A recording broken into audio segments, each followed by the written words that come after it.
రుద్రవరంలో ఉరుములు మెరుపులతో వర్షం.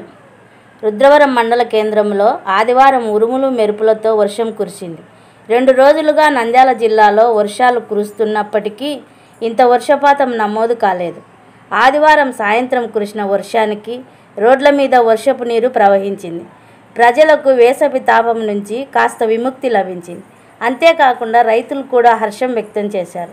రేపటి నుండి వ్యవసాయ పనులు మొదలుపెట్టుటకు సిద్ధమవ్వాలి అని అనుకుంటున్నారు.